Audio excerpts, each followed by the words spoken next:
Rice কুকারে খিচুড়ি রান্না করার রেসিপি আজকে করতেছি। বৃষ্টি হয়েছে প্রচুর, আমরা সবাই সিদ্ধান্ত নিলাম যে না, আজকে খিচুড়ি খাবো, রাতে খিচুড়ি। রেসিপিটা বানাইতেছি। এখানে মরিচ পেঁয়াজ রসুন আগে কেটে দিছি, তারপরে এখন হচ্ছে মশলা দিব, লবণ দিলাম, মশলা দিব। এখন এটা হচ্ছে রাঁধুনির মাংসের মশলাটা দিলে অনেকটা সুন্দর ফ্লেভার হয়। এটা এভাবে ছাড়াই ছাড়াই সুন্দর করে দিব। দেওয়ার পরে আমার আরও মশলা আছে, মশলাগুলোও দিব। এটা দেওয়া শেষ।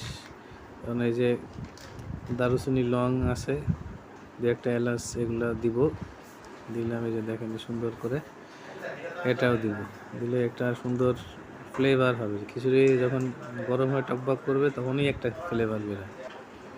হলুদ দিব, হলুদ আছে। তারপরে হচ্ছে আরেকটা মশলা আছে, হলুদটা একটু মানে পরিমাণ মতোই দিতে হবে, ছোট চামচ, তাই মনে হবে যে ঘন ঘন দিচ্ছি, আসলে তা না। এরপরে হচ্ছে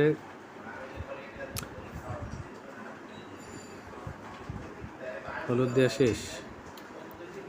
এখন দিব হচ্ছে মরিচের গুঁড়া।